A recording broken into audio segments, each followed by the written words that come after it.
제자들이 쫓았더니 바다에 큰 노을이 일어나 물결이 배에 덮이게 되었을 때 예수는 주무시는지라. 그 제자들이 나와 깨우며 가로되 주여 구원하소서 우리가 죽겠나이다. 예수께서 이르시되 어찌하여 무서워하느냐. 믿음이 적은 자들아 하시고 곧 일어나사 바람과 바다를 꾸짖으신데 아주 잔잔하게 되거늘 그 사람들이 기이히 여겨 가로되 이 어떠한 사람이기에 바람과 바다도 순종하는고 하더라.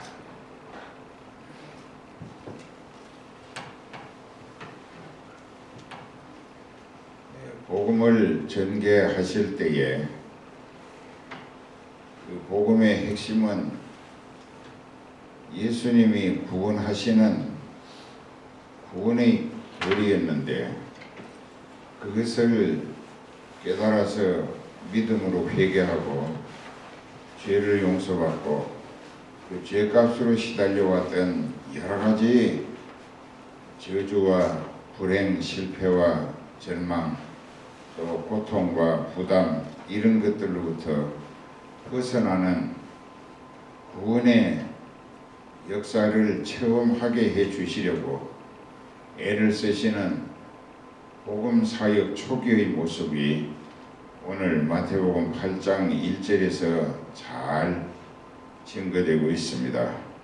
1절에서 4절까지의 내용을 보면은 예수님이 여러 모양으로 이적 기사를 베푸시면서 복음을 전하시는데 밤이 되면은 한적한 곳에 가시어서 밤이 새도록 아버지 하나님과 대화하시는 기도를 하셨습니다.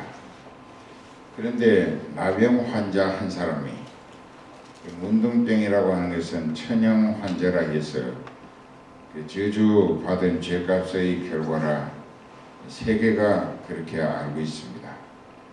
그런데 그 문둥병자가 사람들을 가까이 갈 수가 없는 것은 그는 부정한 사람이기 때문에 멀쩡한 사람 가까이 갔다가는 돌로 때려 죽여도 할 말이 없이 죽어야 했습니다. 그래서 군중이 모인 집회 장소 멀리서 예수님의 말씀을 들으며 예수님이 행하신 이적 기사들을 목격하고 그도 하나님이 택하신 사람이었기에 그에게 하나님의 영으로 예수님을 하나님으로 알아보고 죄인들을 구원하러 오신 메시아라는 사실을 믿어지게 해 주심을 받았던 것입니다.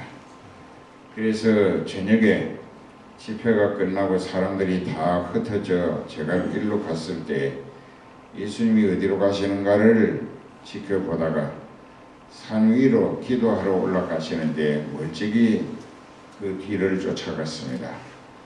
그리고 예수님이 어느 계곡에 자리를 잡고 기도하시는 모습을 보고 그 밑에 얼마만큼 길목을 자리 잡고 지키면서 자기도 하나님 앞에 밤이 새도록 회개하며 기도를 했는데 새벽 미명 아직 밝기도 전에 예수님이 또 군중을 대하여 자기를 알리시고 구원의 복음을 전하시기 위하여 내려오시는데 기다렸기 때문에 예수님을 맞이하고 그 예수님께 하는 말이 참 영감적 지혜를 오늘 우리에게 깨우치고 있습니다. 여기 8장 1절부터 예수께서 산에서 내려오시니 허다한 무리가 쫓는데 한 문둥병자가 나와 절하고 가로되 주여 원하시면 죄를 깨끗게 하실 수 있나이다. 상당히 고차원적인 지혜의 의사 표현이었습니다. 이 말씀을 분석하면은 원하시면 죄를 깨끗게 하실 수 있나이다. 주여 하고 주님이 원하시면 이 죄값으로 저주같이 불행의 살이 썩어 들어가고 시달려왔던 제 문둥병을 고침받을 수 있나이까.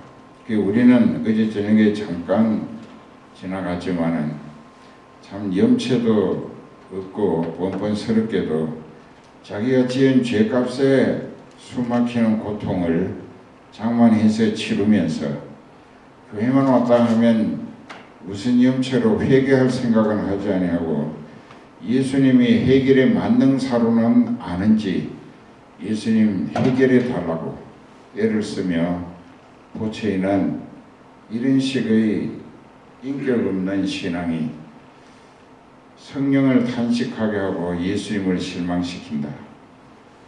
그런 사람이 무슨 예수님을 믿을 자격이 있겠는가? 구원을 기대할 수 있겠는가? 이제 이렇게 되는데 이 사람은 주여 원하시면 죄를 깨끗게 하실 수 있나이다. 바꾸어 설명하면은 하나님께서 영으로 나에게 예수님을 알게 해 주셨는데 예수님은 성자 하나님이시고 예수님은 인류가 지은 죄로 말미암아 죄값의 저주와 지옥 형벌의 불행에서 회개하는 사람을 용서하시고 구원해 주시기 위해 오신 메시아라는 사실을 내가 알고 있고 따라서 예수님은 성자 하나님이시기 때문에 예수님이 원하시기만 하시면 예수님이 가지신 능력으로 해결 못하실 일이 없으신 분임을 나는 알고 있다는 이야기입니다.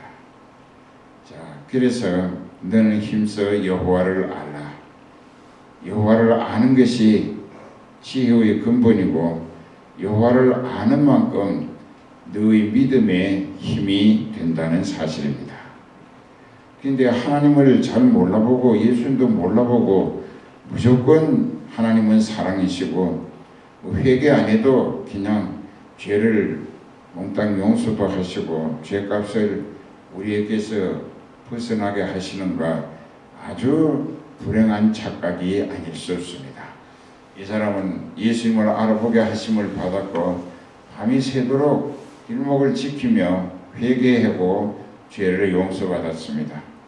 그래서 자기의 욕심으로 자기 문둥병을 고침받아 이 사람 불신 못하고 사람 대접 못 받는 불행에서 벗어나기를 얼마나 소원했겠는가마는 자기 욕심을 앞세우지 아니하고 예수님의 절대 주권을 그대로 인정하면서 즉 예수님을 하나님으로 알아보고 하나님으로 받들어 모시며 단지 그 하나님이신 예수님께서 가지신 능력으로 자기 문둥병쯤은 문제없이 고치실 수 있는 분으로도 알고 있으면서도 자기 욕심으로 때를 쓰고 보채며 매달리는 것이 아니라 예수님의 절대 주권, 그 주권의 선택에 자기 인생을 의탁했던 것입니다.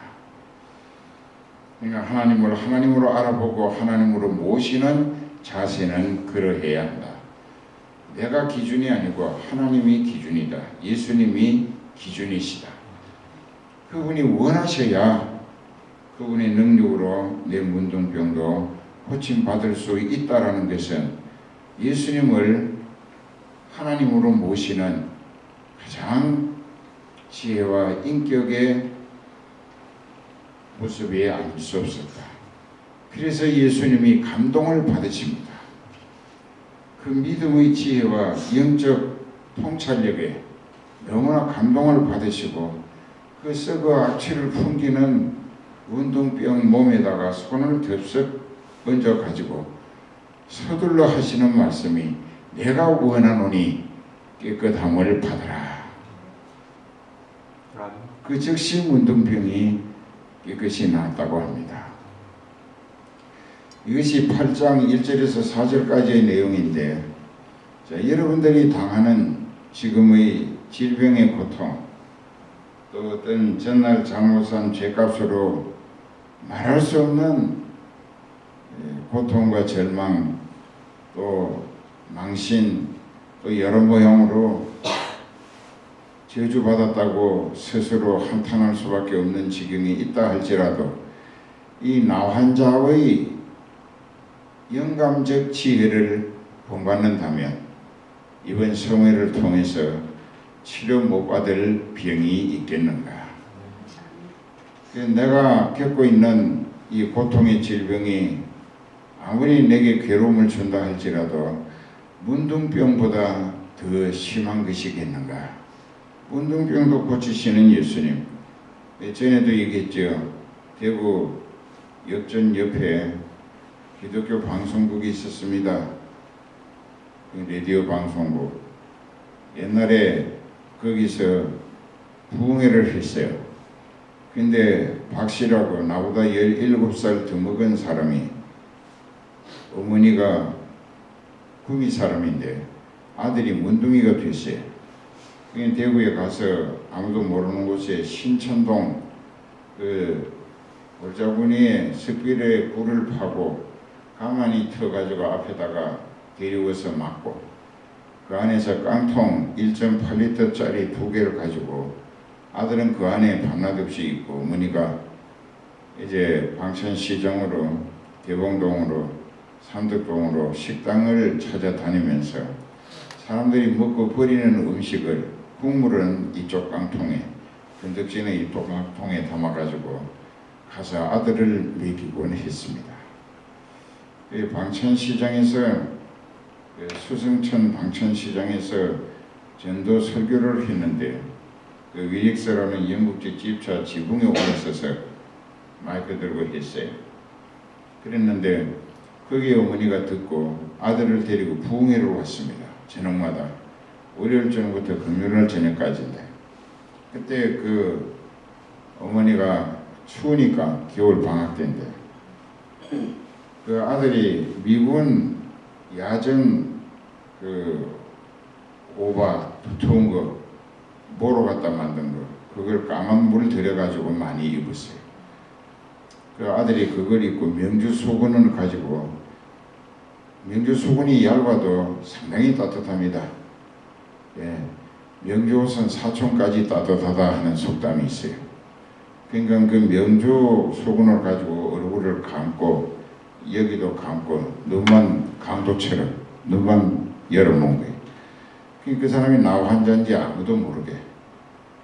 그 어머니도 참 거지 같은 옷을 입고 그렇게 왔어요. 이 앞에 앉았어요 항상. 그 이제 금요일 저녁에 기도를 했습니다. 근데 어머니가 그 아들을 일으켜가지고 제일 먼저 들이미는 거예요.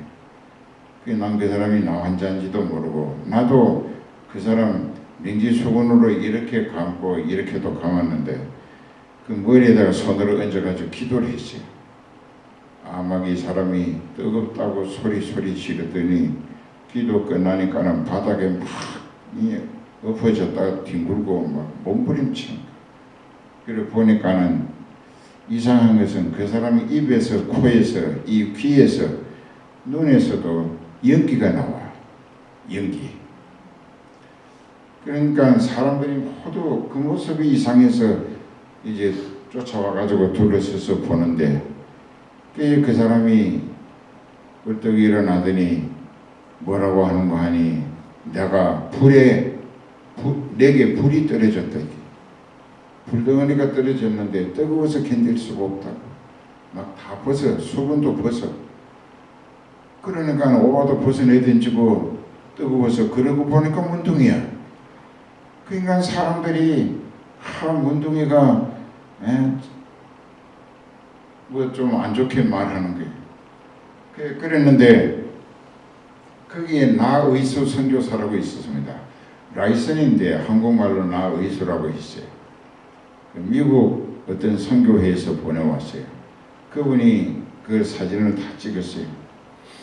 그리고 이제 그 사람 주소를 적고 그분이 라이스 선교사가 승리의 생활이라고 하는 팜플렛을 만들었습니다. 전도하기 위해.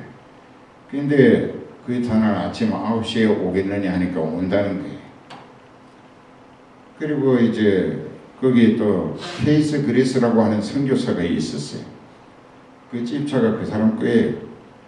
그 사람도 같이 이제 사진을 찍고 이렇게 하면서 그 라이스 선교사는 영국의 WEC 그 월드 그러니까는 에벤젤리칼 센터라고 해서 WEC입니다. 그러니까 세계 복음 센터라 거기에서 파송받았어요. 그러니까 그 사람 사진 찍고 그날 아침 9시에 왔어요. 그 집차에 태워가지고 대구 동인동이라고 하는 데 가면 구라 선교센터라고 있습니다. 나병 환자를 구하는 선교센터 4층이. 그래 거기 데리고 갔어요. 거기 의사들이 다 선교사예요. 어제 저녁에 부흥회 하다가 이 사람이 성령의 불을 받았는데 한번 검사를 해주거라. 코에서 입에서 귀에서 눈에서 연기가 계속 나더라. 그러니까는 좋다고 그 의사 4사람이 그 사람을 데리고 들어가서 피를 붓고 전부 검사를 했어요. 2시간이 있다가 나오더니 뭐라고 하는 거니 이 사람한테 있는 한센병균, 나병균이 다 타버렸다 이게. 이제 문둥이 아니다 이게. 이 사람이 다 타버린 거예요. 그런데 이 얼굴에 울퉁불퉁한 거는 펴지질 않았어요. 이 손가락 마디가 불뚝불뚝 나왔는데 그것도 그대로 있는 거예요. 어느 날 고령이라고 하는데 경상북도 고령이라고 하는데 시장날 이제 노상 전도를 나갔어요. 그 사람이 항상 따라다닙니다. 그 사람은 여러 가지로 수지 맞았어요. 나병 고침 받았지. 부흥해 왔다가 또 영국 웨크 WEC 선교부에서 그 사람에게 한 달에 그때 돈으로 상당히 많습니다. 미국 달러 150불씩을 줬어요. 지금으로 하면 한 1,500불 되지 않을까 싶고 그 모녀가 실컷 산다고. 그리고 라이슨 선교사가 자기 선교센터에 보고를 해가지고 이 사람들이 땅굴에 살 것이 아니라 방 2개 있는 조그마한 그 싱글 하우스를 하나 사주라고. 그래서 집을 봐서 그분들이 마음에 들어 하거든 계약하고 보고하면 돈 보내주겠다. 그 집도 생겼어요. 그 이제 집도 사줘. 또 생활비도 줘. 그 영국하고 미국에서. 그러니까 이 사람은 그 대신에 나하고 늘 같이 전도하러 다닙니다. 고령에를 갔어요. 가서 고령에서 이제 시장에 우시장이 있는 곳에 넓어요. 거기서 차를 언덕 위에 세우고 막 스피커를 나무에다가 몇 개 달아놓고 막 이 열변을 토하는데 사람들이 모여들어요. 그래 이제 한바탕 전도 설교를 하고 그리고 이제 이따가 또 어디서 한다고 다 모이라 하고는 그렇게 하고 이 나병 환자가 대구에서 고침을 받았는데 이 사람은 구라 선교회 의사들에 의해서 검진 결과 나병균이 하나님의 불에 다 타버려서 이제 나 환자가 아니라고 그 사람이 나와서 자기 체험 간증을 하겠다. 그 테스트모니를 한 거예요. 그게 테스티파이 자기가 경험한 것을 증거하는 거예요. 그래서 이제 나와서 그 집차 위에 올라와서 그 사람이 얘기합니다. 제가 문둥이였다 이게. 고향이 구미고 성은 박씨고 그런데 박모씨인데 그 자기가 고등학교 다닐 때 이 문둥병이 걸렸다 이게. 그래가지고 고향에서 쫓겨나가지고 대구 가서 신천동 골짜구니에 땅굴 파고 어머니가 나를 살려왔는데 어머니가 부흥회 가자고 해서 갔다가 기도받고 성령의 불이 떨어져서 나았다고. 그러니까는 박수가 터져 나오는 거예요. 사람들이 엄청 감동을 받는 거예요. 본인이 얘기하니까 나는 문둥이였다고. 이렇게 효과가 전도 폭발을 위한 기폭제가 된 거예요. 그랬는데 이제 저녁 때가 됐어요. 그래 같이 그 시장 변두리에 가면은 쭉 그 설렁탕 집이 있더라고요. 그 설렁탕 집에 가서 설렁탕은 깍두기만 줍니다. 반찬. 그래서 같이 이렇게 마주 앉아서 먹는데 이 사람이 하얀 장갑을 끼고 있어요. 항상. 그래서 그 밥 먹는데 젓가락질, 숟가락질 하자면 불편할 텐데 내 앞에서는 괜찮으니까 장갑 벗으라고 하니까 그래도 그 이대로 드시는 게 좋다고. 그래서 내가 자꾸 벗으라고 하니까는 벗었어요. 장갑을 이렇게 빼더라고요. 빼니까는 이 마디가 불툭불툭 튀어나와 있어요. 그래서 내가 그걸 보는 순간 하나님 앞에 참 내 자신이 죄책감을 느끼는 거예요.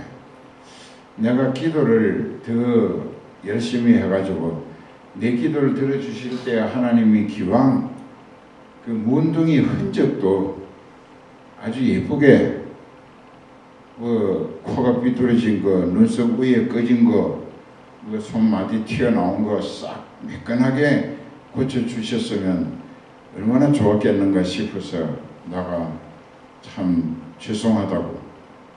내가 더 기도를 깊이 했었더라면 하나님이 흔적도 없이 싹 고쳐주셨겠는데. 그러니까 뭐라고 하는 거 하니, 목사님, 저는 그렇게 생각지 않습니다. 저는 오히려 이렇게 문둥이 흔적이 제 몸에 남아있는 것을 참 감사한다고. 제가 어디 가서 내가 문둥이였다고 간증을 하게 될 때에 사람들이 내가 매끈한 모습을 보이게 될 때 지금 거짓말을 한다고 할 수밖에 없지 않겠는가고. 문둥이의 흔적을 내게 남기신 주님께 감사한다. 그게 내가 그러면 그 손을 덥석 잡았어요. 당신이 나보다 믿음이 낫다. 그렇잖아. 그런 일이 있었어요. 이 부족한 종을 통해서도 하나님은 문둥병도 고쳐주셨어요. 그분이 살아있으면 지금 거의 100살이 됐을 겁니다. 그런데 이제 평생을 전도하며 살았습니다. 자기 생활 전폭을 자기를 구원하신 예수님을 증거하고 자랑하고 한 영혼이라도 더 구원 얻게 하려고 무진의 애를 쓰고 기도 많이 하고 그러면서 살았어요. 그 다음에 이제 이 성경 8장의 5절부터 13절까지 보면 가버나움에 백부장이 있었어요. 이 사람도 로마 군대의 파견 대장이었습니다. 그 사람은 유대인 장로들과 친구하면서 그 식민지 서러움을 달래주고 회당도 지어주고 구제를 많이 했습니다. 그런데 자기나 자기 아들, 딸이 아니고 자기 하인 중에 한 사람이 중풍병으로 몹시 고통스러워 하고 있었습니다. 그것이 자기가 책임이 있느냐? 자기와 친한 장로님들을 예수님께 보내면서 예수님께 가서 부착 좀 드려주라고. 그 예수님은 내가 하나님으로 알고 그분의 말씀의 권능은 능치 못하심이 없음을 믿고 있기 때문에 그분이 말씀만 하셔도 내 하인이 나을 것이니까 내 하인 좀 그 중풍병 고통에서 치료받게 그분이 말씀하시도록 가서 부탁 좀 드려달라고 그 장로님들이 왔어요. 와서 예수님께 그 가버나움 백부장을 칭찬합니다. 그 사람은 우리 민족을 사랑했고 회당도 몇 개 지어줬고 또 사랑의 손길로 구제를 많이 힘쓰며 하나님을 섬기자고 애쓰고 있으니까 유대인을 그렇게 로마인으로서 도와준 것에 대해서 예수님 당신도 유대인이니까 당연히 그 사람의 부탁을 들어줘야 하고 그 하인의 중풍병 고통을 치료해 줄 수 있어야 하지 않겠는가 하고 그 말씀을 듣던 예수님이 가자, 내가 그 집에 가서 고쳐주리라 하고 가는데 그 누군가가 그 가버나움 백부장에게 기별을 했어요. 예수님이 직접 오시는 중이라고. 그러니까 다시 사람을 내보내가지고 저는 예수님을 맞이할 자격이 없고 하나님과 같은 예수님이 저 같은 형편없는 사람의 더러운 장막에 왕림하실 수 있겠는가 하고 제가 감당할 수 없으니까 그저 계시는 곳에서 내가 알고 믿는 것은 예수님은 하나님이시기 때문에 말씀만 하셔도 제 하인의 병이 즉시 나을 줄 믿습니다. 그 예수님이 칭찬하십니다. 내가 아직 이스라엘 중에서 이 사람만큼 제대로 믿는 믿음을 만나보지 못했다. 가라, 네 믿은 대로 네 하인이 낫다고 가서 일러주라. 그 즉시 하인이 나았다고요. 그 사람들이 그 가버나움의 백부장 집에 가가지고 예수님이 말씀하셨다고 하니까 그때 벌써 나았다고 했다 이게. 그 이제 자기 직계 가족도 아니고 종 중에 하나가 중풍병으로 고통에 시달리는 것을 자기가 견디지 못해 예수님을 통하여 고침받게 해주려고 애쓰는 마음은 그리스도의 심장과 같았습니다. 그런데 이 두 가지 사실 중에서 마태복음 8장 1절에서 13절까지의 내용을 보면 그 두 백부장이나 나병 환자였던 사람도 예수님을 정확하게 알아보고 있었다는 것이 첫째였습니다. 제일 첫 번째, 예수님이 누구신가를 정확하게 알아보고 있었어요. 왜? 하나님이 택하신 사람이라 하나님의 영으로 그 사람들에게 예수님을 알아보게 해 주심을 받았다는 것입니다. 이건 제가 박사학위 논문 쓸 때에 이제 이렇게 했기 때문에 여러분들도 잘 기억하세요. 반드시 그렇습니다. 근데 그 이방인인 그 사람, 문둥이였던 그 사람이 하나님이 택하신 사람이었어요. 그래서 하나님이 택하신 사람에게는 하나님의 영으로 그 사람이 하나님을 알아보게, 자신이 죄인임을 깨닫게, 그리고 지금 자기가 시달리는 그 모든 고통이 죄값의 결과라는 것을 알게 하시고 예수 그리스도를 알아보고 믿어지고 회개하게 하심으로 그 죄를 용서받아서 죄값의 형벌과 저주에서 지옥에서 벗어나게 하신다. 이것이 복음의 핵심 진수인 것입니다. 그래서 이제 그 다음에 이제 세 번째는 14절부터 이제 17절까지의 내용인데, 예수님이 베드로를 제자로 데리고 다니시면서 교육과 훈련을 시키시다 보니까 베드로의 집이 아내와 자녀들만 남았습니다. 그 아내가 자녀들을 양육하면서 나가서 돈 벌어 와가지고 생계 유지하기가 쉽지를 않았습니다. 그러니까는 이제 친정 어머님을 오시라고 해서 베드로 장모님이 사위집에 와가지고 사위의 빈자리를 메꾸어 역할을 하느라고 이 손자 손녀들을 거두고 집에 빨래하고 청소하고 음식 준비하고 그 딸은 밖에 나가서 뭐 노동하든가 장사를 해서 생활비를 벌어와야 하고 그렇게 꾸려가는 가정이었는데, 예수님이 베드로를 오랫동안 데리고 다니시니까 이 가장 없는 베드로의 집은 여러 가지로 힘들었겠죠. 그런데 이 장모님이 사위 자리를 대신 메꾸어 봉사하시다가 그만 병이 났어요. 열병이 걸렸어요.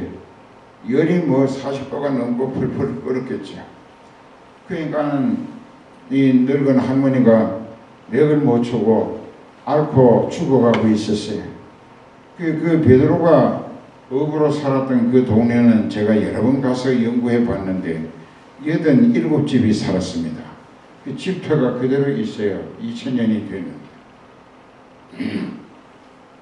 집은 하나도 없어요. 우물도 있어요. 우물이 요그만하게 네모나게 돼 있어요. 거기에 막 철조망을 사방에 둘러놓고 거기다가 이렇게 뚜껑을 해서 철판으로 여기 잠궈놨어요. 왜 그랬는가 했더니 성지순례 가는 사람들이 그거 뭐 그리 궁금했는지 우물이 얼마나 깊은가, 사방에서 돌을 주워가지고 이렇게 넣고 귀를 기울이고 물이 텀벙하고 돌 떨어지는 것을 돌이 자꾸 쌓인다 이거예요. 우물이 막히는 거예요. 그래서 막아놨어요. 그 베드로의 장모가 열병으로 죽어가는데 동네에 소문이 났죠. 그 노인이 안 됐게도 딸의 집에서 사위 자리 메우다가 죽어간다고, 곧 죽을 거라고. 그런데 갑자기 예수님이 베드로와 다른 제자들을 데리고 13분이 베드로 집에 들이닥친 거예요. 그리고 예수님이 방에 들어가시더니 열병으로 죽어가는 베드로 장모의 손을 잡고 기도하시니까 열병이 싹 떠나고 언제 같은 사람이냐 할 정도로 벌떡 일어나서 너무나 반가운 사위 베드로, 또 그의 선생 예수님, 자기 병 고쳐주신 은혜가 너무나 감업해서 이 저녁 때가 됐기 때문에 서둘러 물동이를 가지고 우물가로 갔어요. 그 우물가에 가니까는 저녁 때 저녁 준비하려고 동네 아낙들이 다 모여들었어요. 여자들은 이 말이 많아. 그래 모여가지고 이 이야기를 합니다. 아이고 돌아가신다고 들었는데 어떻게 멀쩡하게 물 길러 오셨는가고 하니까 그 내 사위가 예수님을 모시고 다른 제자들과 함께 왔는데 그 예수님이 내 손을 붙들고 기도하시니까 열병이 싹 떠나고 멀쩡하게 낫더라. 그래서 나 지금 아무것도 아프지 않아. 신나는 증거를 했어요. 그렇게 하고 이제 집에 물 길러 와서 지극정성으로 물 얼마나 잘했는지 몰라도 사위와 예수님 그 제자들을 저녁을 잘 대접을 했습니다. 저녁상을 물리기 바쁘게 그 동네의 환자들, 귀신 들린 사람들은 베드로의 집으로 다 모여들었어요. 그러니까 예수님이 일일이 말씀으로 귀신을 쫓아내시고 병자를 기도하니까 병이 싹 다 낫더라. 그 베드로의 장모, 그 사람의 병은 그 동네 베세다 동네를 복음화시키기 위한 복음의 증거 재료가 됐던 것입니다. 근데 그가 사위 자리를 메꾸려고 예수님 제자로 따라다니는 베드로의 그 빈자리를 메우기 위해 애썼던 것은 예수님의 입장에 부담이 됐어요. 그러니까는 자기가 데리고 다니시는 그 베드로의 자리를 장모가 와서 대리로 봉사한다고 하는 것은 예수님을 간접으로 봉사하는 것이 됩니다. 그 예수님에게 쓰임받는 사람에게 옆에서 그분을 협력 봉사하는 것도 예수님을 섬기는 것이 되어진다는 것입니다. 그렇기 때문에 예수님이 섬기다가 병이 난 것은 예수님이 찾아가셔서 고쳐주실 의무가 있었다는 깨달음을 우리에게 준다. 여러분들도 목사님이 주님의 뜻을 받들어 교회 부흥을 위하여 섬기자고 몸부림칠 때에 옆에서 최선을 다해서 협력하고 지원하며 봉사해 보세요. 그러다가 뭐 여러 가지로 하나님이 보실 때에 너 교회를 위하여 목자를 위하여 나를 위하여 애쓰는구나. 그럴 때 그 사람에게 모든 문제를 더 잘 섬길 수 있는 조건으로 병도 고쳐주시면서 더 잘 섬기게 하시고 물질도 정말 주님 섬기자는 중심이 간절한 것을 보실 때 넉넉히 밀어주시어서 항상 섬기고 남을 수 있게 해 주실 줄 믿습니다. 그 다음에 이제 본문에 여기 이제 쭉 들어가면은 그 다음에 이제 다시 보십시다. 지금 17절부터 했죠. 18절부터의 내용은 어떤 사람이 예수님 앞에 와서 절을 하더니 어디로 가시든지 저는 예수님만 쫓아다니겠습니다 했어요. 이것은 여기는 간단하게 되어 있지만 같은 사건을 구체적으로 기록된 데가 누가복음 9장 57절부터 있습니다. 거기 보면 한 청년이 예수님께 절하고 어디로 가시든지 저는 이제 예수님만 붙어 다니고 살겠습니다 했어요. 그때 예수님은 별로 반갑지 않는 듯이 여우도 굴이 있고 공중에 나는 새도 깃들 곳이 있지만은 인자는 머리 둘 것도 없다. 그게 무슨 뜻이냐? 모든 것을 아주 투철하게 관찰하시는 예수님이 그 사람의 생각, 그 따라 예수님은 쫓아다니겠다는 의도적인 말을 들으면서 그 사람의 생각의 본질을 분석해 보시니까 이게 일하기 싫어서 예수님 따라다니면서 공짜로 얻어먹고 병 들면 예수님이 공짜로 고쳐주시고 뭐 필요한 거 예수님이 다 해결해 주시니까 예수님은 내 인생에 이거 이제 만능 해결사다 하는 생각을 가지고 예수님 따르겠다니까 예수님이 그 사람에게 실망을 하신 거예요. 너무 육신적인 현실적 기대만 가지고 예수님을 따르겠다고 하니까 그래서 거절하시는 말씀이 여우도 굴이 있고 공중에 나는 새도 둥지가 있지만은 인자 예수님 자신은 머리 둘 것도 없다. 네가 내게 육신이 원하는 세상 조건을 기대하고 쫓아다니겠다고 하는데 그런 생각 가지고 나를 따를 필요가 없다는 거절입니다. 여러분들 중에도 이 말씀이 잘 깨달아지기를 바랍니다. 그리고 또 이제 한 사람이 이 얘기합니다. 선생님, 내가 선생님을 쫓아다니겠습니다마는 나로 먼저 내 아버지를 장례 치르고 날 때까지 말미를 달라고 했어요. 그 아버지가 아직 돌아가신 건 아니에요. 이제 곧 돌아가시게 생겼으니까 그 자식이 아버지 돌아가시면은 아버지 장례 모시고 그 다음에 이제 홀가분하게 예수님 제자로 쫓아다니겠습니다 했습니다. 그랬더니 예수님의 말씀은 아주 냉담했어요. 가라사대 죽은 자들로 저희 죽은 자들을 장사하게 하고 너는 생명을 얻어 살리심을 받았으니 가서 복음을 전하라.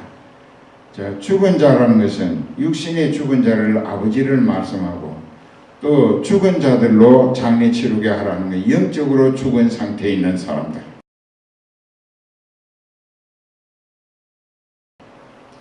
영적으로 죽은 상태에 있는 사람들로 죽은 일에 응매여 봉사하게 하되 너는 생명을 얻었다.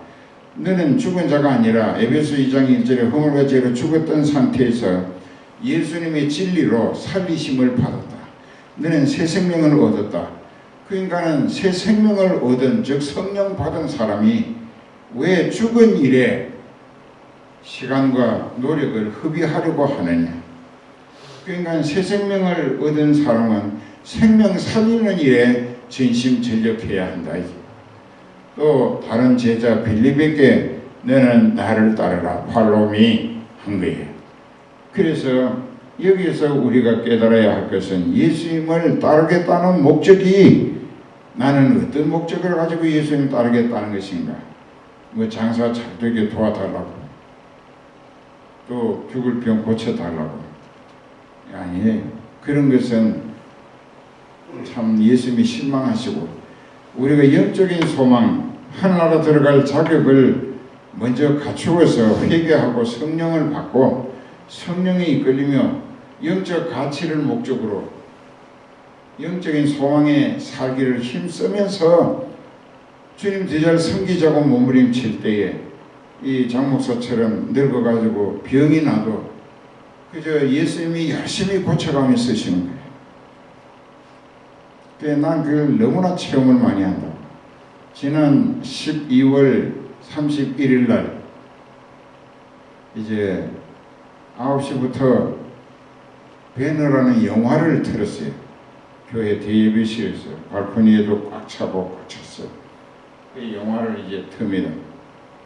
그 영화를 틀고 11시 반이 딱 돼서 영화를 끄고 내가 단에 나가서 이제 찬송을 부르고 장로님 한 분이 기도하시고 송부 영신 예배를 시작했어요.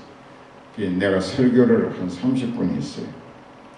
설교를 다 하고 나서 거기에 따르는 찬송을 순서지가 인쇄되어 있기 때문에 그대로 부르는데 내가 앞에 앉은 사람들이 안개 속에 묻혀가는 것처럼 보여요. 안 보여. 희미해. 저 멀리는 안 보인다 하더라도 가까운 데는 보이는가 해서 보니까 안 보여요. 눈을 안경을 벗고 닦고 봐도 안 보여요. 근데 내가 흔들흔들 하고 있는 거예요. 그러니까 앞에 앉아있던 그 장로님들이 쳐다보고 아이고 목사님이 왜 저러시는가 자꾸 흔들린다 이거예요. 그 옆에 이쪽에 성가대가 70명이 앉았는데 이 사람들이 이렇게 보니까 내 얼굴이 하얘지면서 찬송가 소리가 안 나오더래요. 이 딸들이 가슴을 조이면서 찬송하면서 막 기도하는데 주여 우리 목사님 건강 붙들어 주시라고 그랬는데 내가 이제 찬송을 못 불렀어. 그게 생각이 희미하게 내가 사라져 가는 거야. 아무렇지는 거야. 그래서 내가 이제 다시 이 성경책에다가 두 손을 모으고 여기다 이마를 받치고 마지막 기도를 했어요. 주여 이 데려가시는 건 좋은데 축도까지 끝내고 나거든 데려가 주시라고 그 기도를 했어요. 그게 힘이 와요. 그 이제 축도한다고 손 들고 축도를 했어요. 축도를 하고 아멘 하고 그만 거기서 넘어졌어요. 넘어져가지고 그 강단에 이 방석이 대단히 두텁고 큰데 거기에 넘어진 거예요.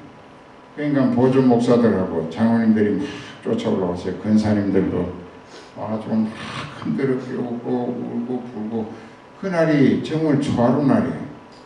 이제 12시가 지났으니까. 근데 나는 정신을 잃은 거예요. 아직 뭐 의식이 하나도 없어요.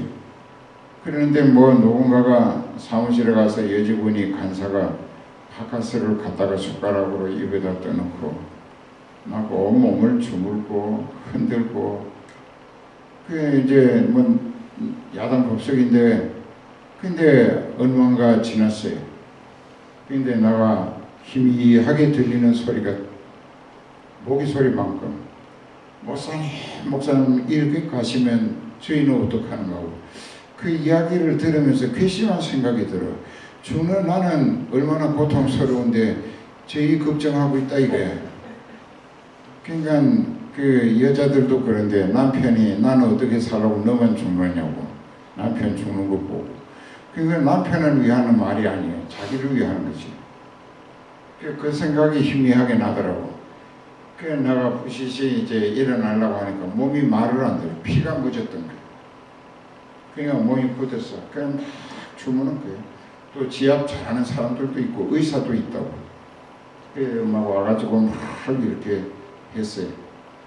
교회가 막 아주 막 통곡 소리가 터지고 기도 소리가 벌집 쑤신 것처럼 왕왕되더라고요. 그래서 이제 나를 들고 당회장실로 가겠다 이게. 근데 이제 한참을 내려가서 당회장실인데 그래 내가 당회장실에 가겠느냐 그러니까 위선 당회장실에 가서 그 침대 같이 돼 있어요. 전기 넣고. 근데 거기서 조금 정신 차려가지고 사택에 가시면 안 되겠네요. 아니라고. 그러니까 집사람이 옆에 있다가 지금 빨리 사택으로 모시는 게 좋겠다고.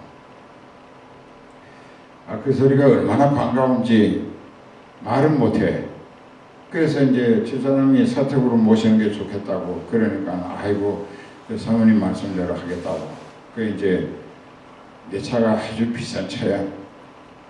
그 차에다가 이제 태워가지고 나를 안고 갔다. 집사람은 내가 그 안겨가지고 옆으로 누워서 장로님 앞에 타고 갔어요. 그 이제 그 아파트 입구에 가가지고 나를 장로님들이 다른 차로 와서 드러내가지고 이 여러 사람이 이렇게 받쳐 들고 엘리베이터 타고 10층 5호인데 올라갔다고.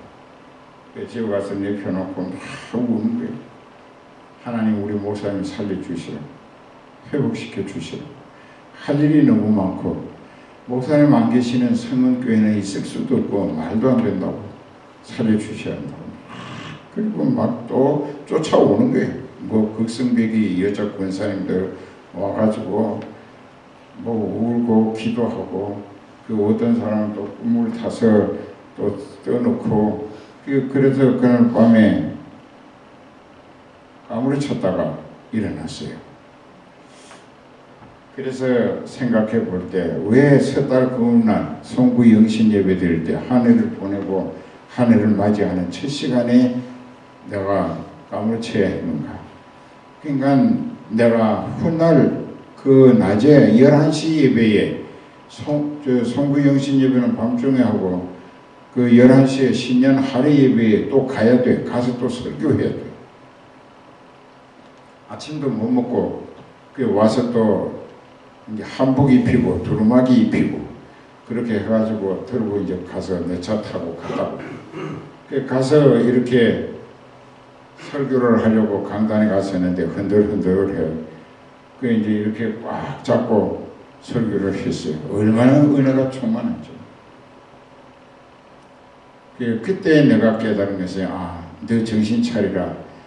네 인생은 벌써 끝난 것인데 내가 너를 더 쓸 계획이 남아 있었어. 내가 너를 고쳐가며 살려가며 쓰는 것이니까 이제부터는 네 인생은 이제 끝난 것으로 알고 주님의 남은 뜻을 위하여 네 생애를 생명 연장시키시는 날까지 주님 뜻을 받들어 섬기는 일로 복음의 제물이 되라. 그때 내가 주여 옳습니다. 내 인생은 진짜 끝났는데 하나님이 쓰실 계획이 남아있어서 하나님이 고쳐가며 쓰시기 때문에 숨 거둬가시는 순간까지 주님 뜻을 받들어 성령께 이끌리며 쓰임받고 하나님 섬기는 종 되기를 원합니다 했어요. 그때부터 하나님이 또 건강을 회복해 주시고 여기 처음 올 때 많이 약했습니다. 2월 1일날 지금은 괜찮잖아요. 이렇게 서서 설교도 하고 성도도 힘이 있잖아요. 그러니까 은혜 주시기 위해서요. 여러분들 중에 이번에 은혜 받아야 할 사람이 있기 때문에 하나님이 이렇게 쓰시는 거예요. 그래서 베드로의 장모가 깨끗이 나왔습니다. 그 다음에 예수님을 따르겠다고 한 목적을 제각기 말은 안 해도 예수님은 다 보시고 아시는 거예요. 그런 생각 가지고는 나를 주여 주여 하지도 말고 딸을 생각하지 말라. 너는 육신이 세상 조건에 예수님을 이용 대상으로만 생각하고 따르겠다니까 필요 없다. 우리는 이런 것을 깨달으면서 내 자신이 이번 부흥회를 통해서 하나님 앞에 나아가는 목적이 영원히 구원을 얻어서 천국 가서 예수님과 영원히 살고 또 하나님과 더불어 살고 성령의 은혜로 살고 이렇게 살기 위한 목적이라면 병도 고쳐가며 쓰신다고 필요한 물질도 해결해 주세요. 그런데 이제 손에 쟁기를 잡고 뒤를 돌아보는 사람은 하나님 나라에 합당치 않다. 그게 뭐냐? 요즘 교인들이 교회는 다니면서 사는 목적은 세상을 바라보고 삽니다. 육신의 명예나 지위나 돈, 그저 물질 이런 거, 이 육신의 자기 실속을 위해서 산다. 그게 뭐냐? 손에 쟁기를 잡고 뒤를 돌아보는 사람이에요. 손에 쟁기를 잡으면 소 뒷발 가는 방향만 보고 쟁기를 조정해야 밭을 생갈이 없이 제대로 갈 수가 있어요. 그런데 손에 쟁기를 잡았다. 즉 교회는 다닌다 이게. 천국 가겠다고. 그러면서 사는 목적은 세상에 두고 산다. 천국은 꿈 뒷전이에요. 그러니까 손에 쟁기를 잡고 뒤를 돌아보는 사람은 하나님 나라에 합당치 않다. 즉 천국 들어갈 자격 기대할 수 없다는 얘기입니다. 이제 그렇게 이제 살아야 하고 예수님이 이제 그 제자들에게 배를 타고 그라사 땅으로 건너가자 하셨어요. 갈릴리 호수를 서북쪽으로 가로질렀어요. 그러니까는 제자들이 배를 저어서 갑니다.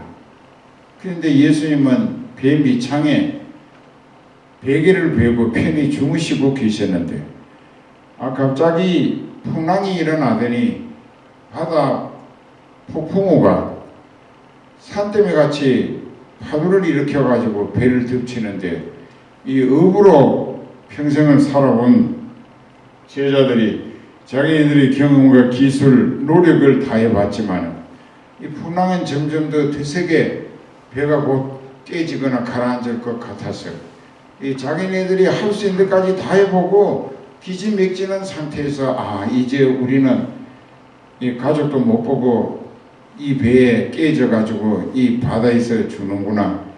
그러면 절망에 빠졌을 때 그 예수님 생각이 났어요. 예수님도 이 배를 타셨는데 그 예수님이 돌아가시면 안 된다는 생각한 제자는 하나도 없었습니다. 그리고 예수님을 찾기 시작을 했어요.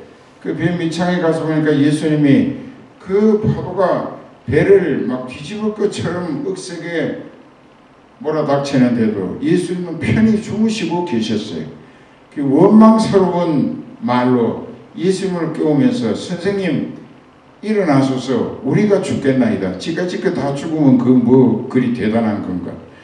우리가 죽겠나이다. 그 밤낮 이기적이고 자기 중심적이야. 여러분들도 그래. 교회 다니면서 자기 중심이라. 그 제자들도 그랬다고. 그러니까 선생님 일어나소서 우리가 다 죽겠나이다. 그 예수님 돌아가시면 어떻게 해요? 한 제자가 하나도 없어. 그때 예수님을 알아보는 제자들이었더라면 그런 걱정할 필요도 없어요.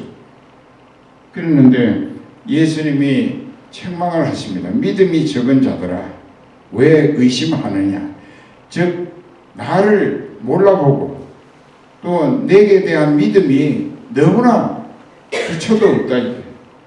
그리고 내가 이 배를 타고 있는데 내가 우주와 만물을 창조했고 풍랑도 내가 일으켰는데 이 풍랑이 이 배를 내가 타고 있는 배가 절대로 뒤집힐 지가 없는데 왜 헛걱정하느냐. 예수님을 몰라보는 사람은 작은 일을 당해도 크게 실망하고 걱정합니다. 그러면 예수님을 더 깊이 알아보는 사람은 아무리 엄청난 일을 당해도 당황하지 않습니다. 눈도 까딱하지 않아요. 앞에 벼락이 떨어져도 전혀 눈도 까딱하지 않아요. 아주 담대해집니다. 그러니까 예수님을 알아보는 사람, 그것이 책망거리였어요. 그래서 예수님이 가판에 올라가셔서 아주 조용한 낮은 음성으로 잠잠하라 하시니까 그 센 파도가 그냥 물속으로 꺼져 내려앉고 바다가 잔잔해졌다는 것입니다.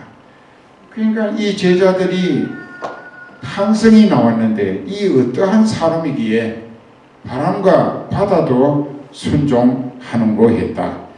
이 말씀을 잘 분석해 보면은 비록 제자의 신분으로 예수님을 따라다니긴 했지만 아직까지도 예수님의 존재를 바로 알지 못하고 따라다닌 제자들이었구나.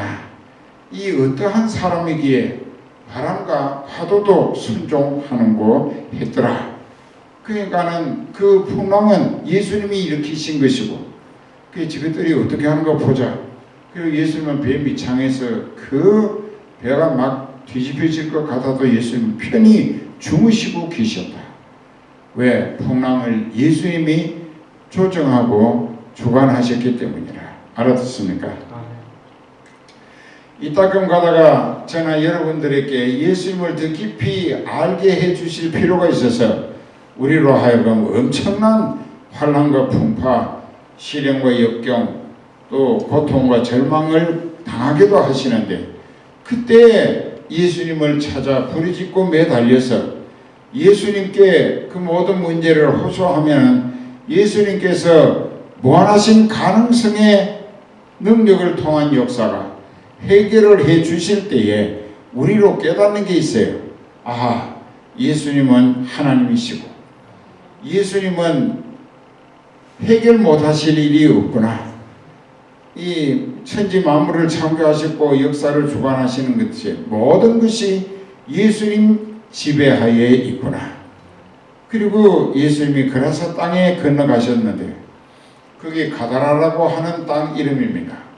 그곳에 가셔서 상륙하시기 바쁘게 귀신 들린 사람들이 무덤에서 살았어요. 매리라고 그러죠.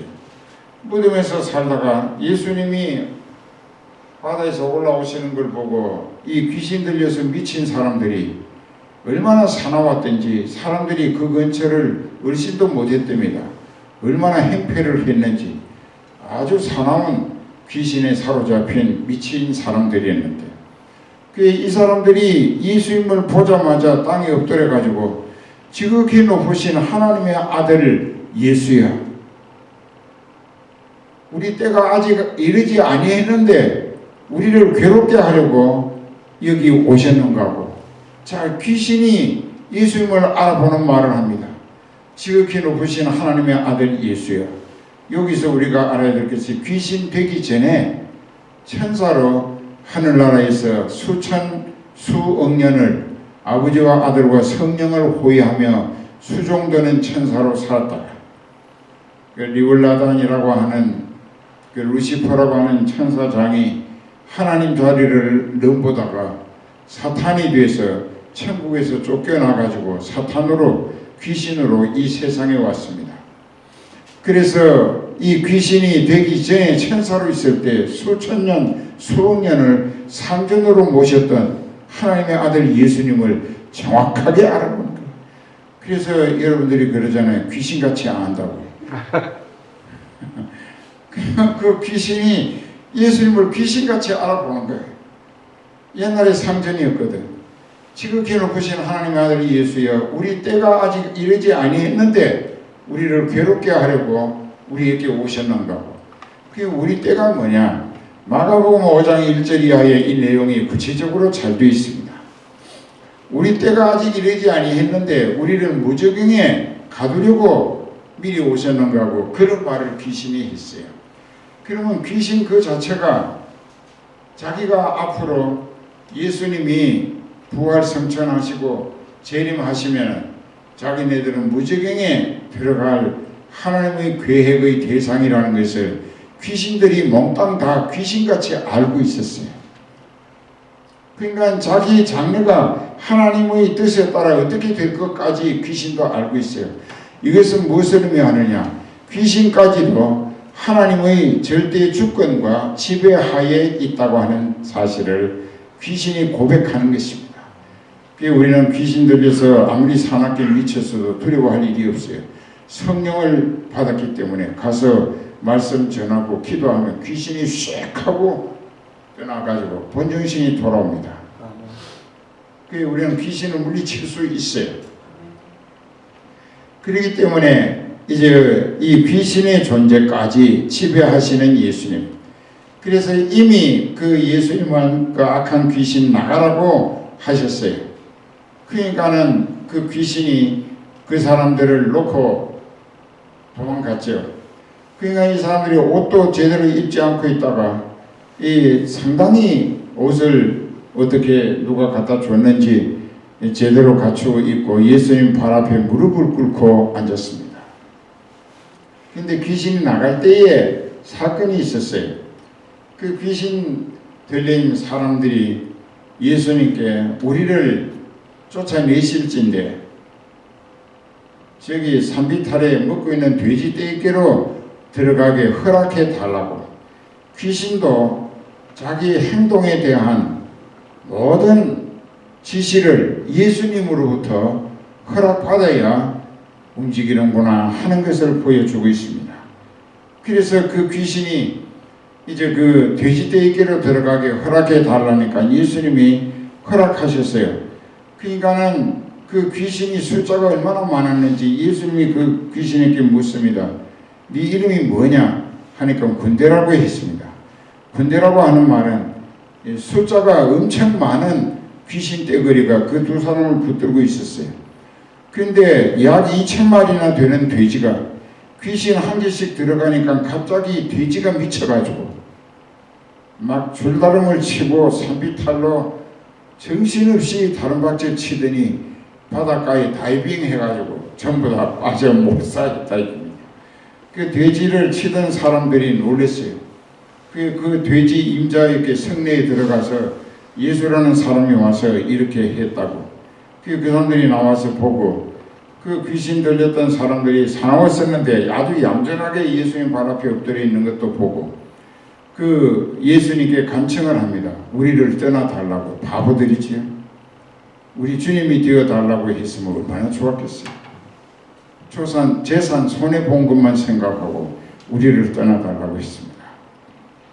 여기에서 오늘 마태복음 8장에서 우리가 깨달아야 할 것은 나병 환자도 고치신 예수님, 또 이제 그 다음에 쭉 이제 내려가면서 가버나움 백부장의 하인이 중풍병에서 말씀 한마디로 깨끗이 나음을 주신 예수님, 그리고 베드로의 장모의 열병을 고쳐 다시 살리셔서 예수님과 그 베드로의 처갓집을 위하여 봉사하게 하신 예수님, 그리고 또 어떤 사람들이 나는 어디로 가든지 선생님만 쫓아다니겠다고 했을 때 여우도 굴이 있고 공중에 나는 새도 둥지가 있어도 나는 머리 둘 곳도 없다. 네가 엉뚱한 기대를 가지고 나를 따르겠다는데 그 생각 가지고 나를 따를 필요 없다라고 거부하신 것입니다. 그리고 죽은 자들로 영적인 죽은 상태에 있는 사람들이 육신이 죽은 사람들을 장례 치르게 할 것이지 너는 영이 새 생명으로 거듭났기 때문에 죽은 일에 시간과 정력을 허비하지 말고 너는 빨리 많은 영혼을 생명길로 구원해내는 전도를 하라고 하신 것입니다. 그래서 또 거라사 땅에 떼기신 군대 막이 들었던 사람들에게 귀신을 쫓아내심으로 귀신이 돼지 떼에게 약 2,000마리가 귀신 하나씩 들어가서 바다에 몰사했다.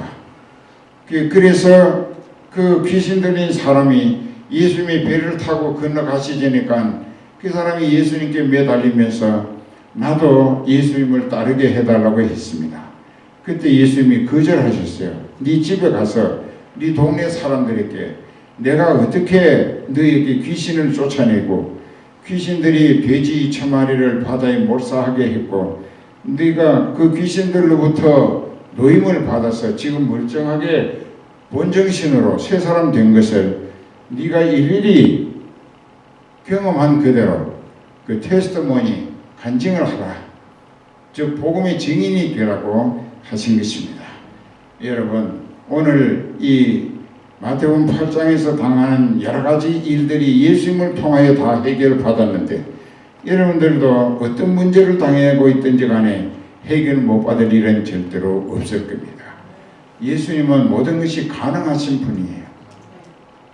그렇기 때문에 이제 오늘 저녁에도 와서 열심히 듣고 철저히 회개하고 그리고 이제 내일 오후 2시 마무리 예배 끝나고 나서 안수 기도할 때에 준비된 심령 하나님이 고쳐주시고자 마음이 허락되시는 대상들은 믿음이 바로 선 다음에 그 믿음을 위하여 영적인 소망, 복음 확장을 위하여 예수님이 다 해결하시고 회복하시고 치료하실 줄 믿습니다. 기도하십시다.